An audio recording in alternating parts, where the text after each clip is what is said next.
बृहस्पति को भगवान भी कहा गया, विष्णु भी कहा गया, शुभ भी कहा गया। तो वो गुरु बृहस्पति इस समय परशुराम का रूप लेके सबको काटेगा, मारेगा। मतलब एस्ट्रोलॉजिकली कह रहा हूं, ये यहां पर फिनिश। और ये यहां जब गंडमूल में क्रॉस करेगा ना, अश्लेषा और मघा में, तो और ज्यादा विपत्ति करने वाला है। और इसी चीज के लिए सभी को सावधान रहना चाहिए और अपने को सुधार करना चाहिए।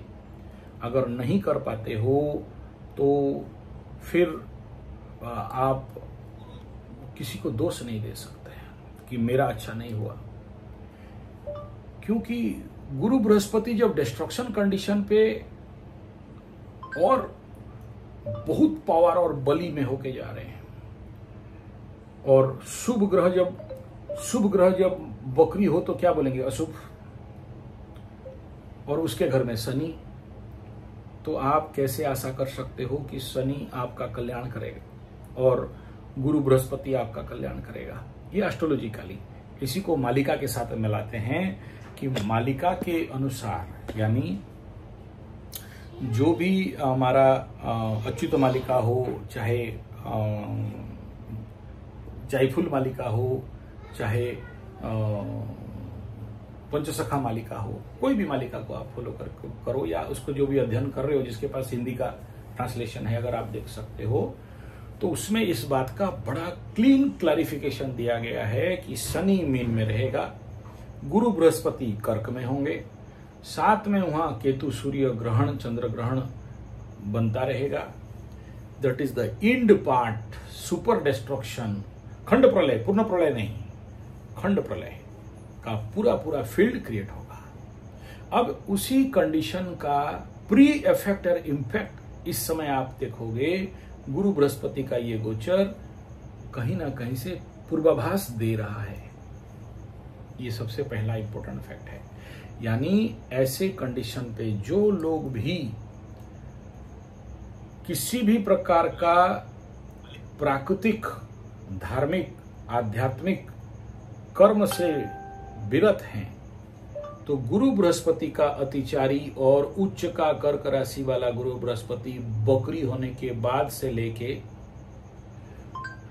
जब फिर आगे चलेगा, तो धीरे धीरे इस प्रकार का जो परेशानी है वो बढ़ेगा।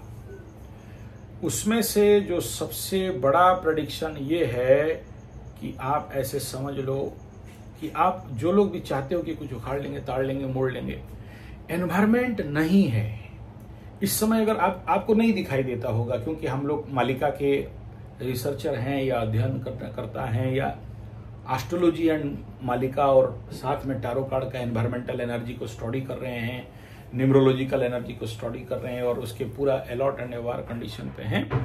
तो एनवायरमेंट कभी नहीं कह रहा है कि आप इस समय किसी भी प्रकार का क्रिएटिव काम करो या उसको लेके आप कुछ ताड़ मोड़ के उखाड़ के कुछ अच्छा कर दोगे। ये just not possible. Environment is now towards destruction, not for creation. कोई क्रिएशन इस समय दिखाई नहीं दे रहा है। हाँ, मैं किस भाव से बोल रहा हूं आपको समझने में थोड़ा सा मुश्किल हो सकता है।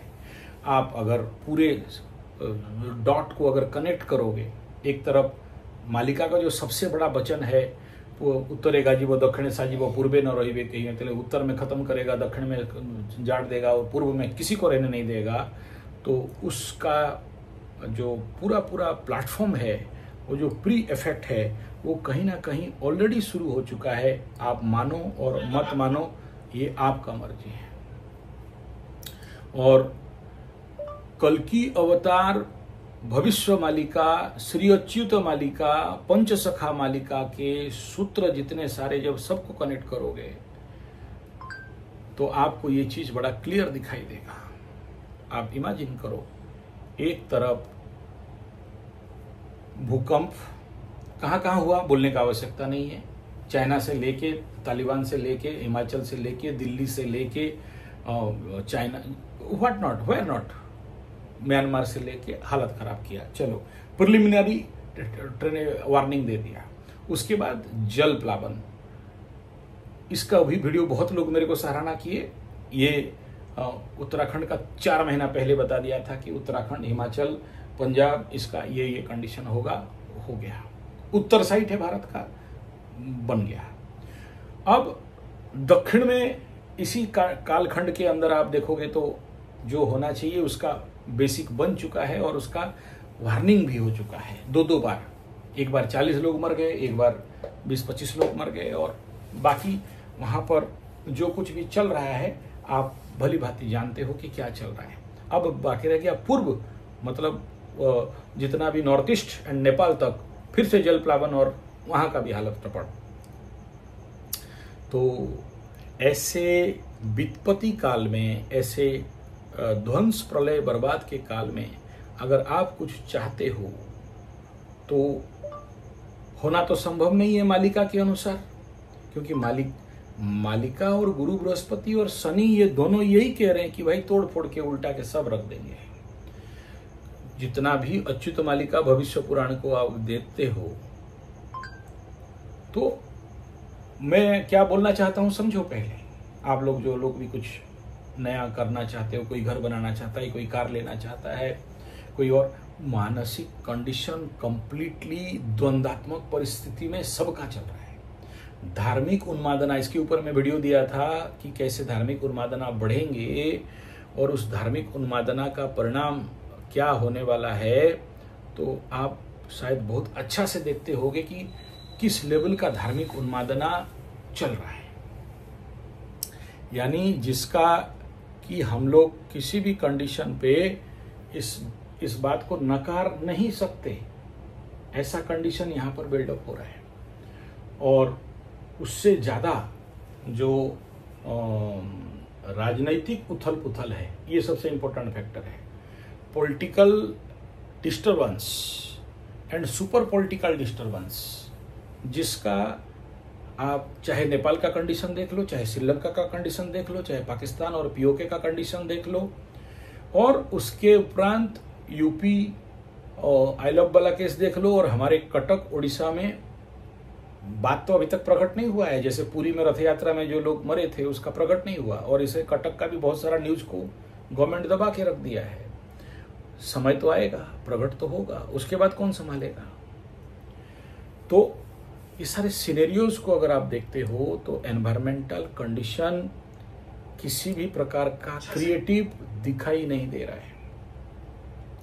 और इस डिस्ट्रक्टिव पीरियड में, विनाश के पीरियड में आप कुछ क्रिएटिव करना चाहते हो तो सबसे पहला जरूरी क्या है, आपको अपने ऊपर काम करना पड़ेगा। क्योंकि इस विनाशक परिस्थिति में सबसे पहला बड़ा चैलेंज है कि ऐसे नेगेटिव जोन में हम अपने आप को कैसे रक्षा करें। इस समय घर कब बनाएंगे, बिल्डिंग कब बनाएंगे, और कार कब खरीदेंगे, और नौकरी कब करेंगे, और ऑर्गेनाइजेशन कब करेंगे, वो बात का बात है। क्योंकि मालिका में इस बात को बढ़िया से बताया गया, हबो हबो बोली समस्ते कहिबे, हेउ नाही बोली समस्ते कहिबे, हेला बेले के ही जानी न पारिबे। मतलब ए मालिका झूठ है, ये सब गलत बात है, कुछ फायदा नहीं है, ये सब बात सुन सुन के कोई बेकार बात है, ऐसा बोलते रहेंगे। और जिस सेकंड में होगा ऐसे झमट करके होगा और किसी को पता तक नहीं चलेगा, जान भी नहीं पाएंगे।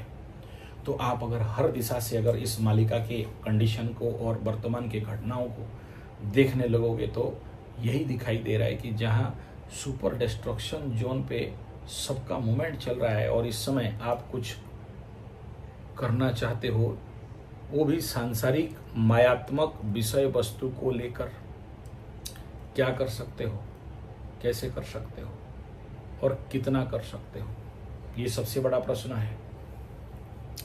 और अगर आप अपने आप को इस मालिका के कालखंड के दौरान, सबसे पहला क्या, मालिका माने क्या, कल्कि अवतार माने क्या, कल्कि अवतार का बीज मंत्र यही है, म्लेच्छ संहारणार्थे म्लेच्छ निवारणाय विद्महे।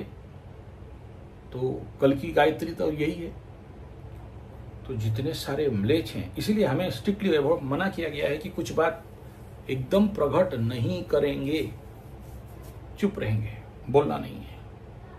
कुछ बात को लेके हमें बोलने के लिए अधिकार नहीं दिया गया है, जिसके कारण बहुत सारा बात खुल के नहीं बताते हैं। क्योंकि ये बात अगर प्रकट हो गया तो म्लेच्छ अपने आप को बचा देंगे, और अपने आप को बचा देंगे तो फिर कल की अवतार होगा नहीं, और उस बात का प्रकट करने का दंड हमारे ऊपर पड़ जाएगा। तो इसलिए इस बात को हमेशा हम लोग जो भी मालिका के ऊपर अध्ययन कर रहे हैं, हमारे गुरुतुल्य व्यक्ति लोग जो भी मेरा मालिका के गुरु हैं, स्ट्रिक्टली बोले हैं कि भाई डोंट इतना ज़्यादा खुल के मत बोलो, तो नहीं बोलते हैं।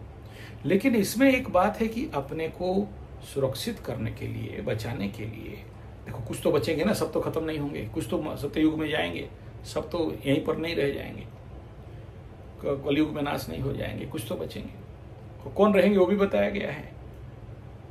रोही जीबे पाचिला, चाली जीबे कौनचा बताया गया है। तो जो लोग चितुआ भक्त हैं वो लोग रहेंगे। तो इस समय महाराज आप लोग गुस्सा होने से, क्रोधित होने से कि मेरा ये काम नहीं हो रहा है, इससे मेरा कुछ दिख नहीं रहा है, उन तत्वों से निकलो और इस समय आपका जो ड्यूटी है उसको समझो। क्योंकि ये मालिका शास्त्र में इस बात का प्रचंड रूप में बताया गया है कि जो भगवान राम का मंत्र जानने वाले हैं, राम तारक मंत्र, एकाक्षर ब्रह्म मंत्र, वही लोग इस प्रचंड विध्वंसकारी काल में रक्षा पाएंगे। और जो लोग अनाचार, दुराचार, पापाचार कर रहे हैं, उनका नाश 100% लिख दिया गया है। आप मानो मत मानो, ये आपके हाथ में है।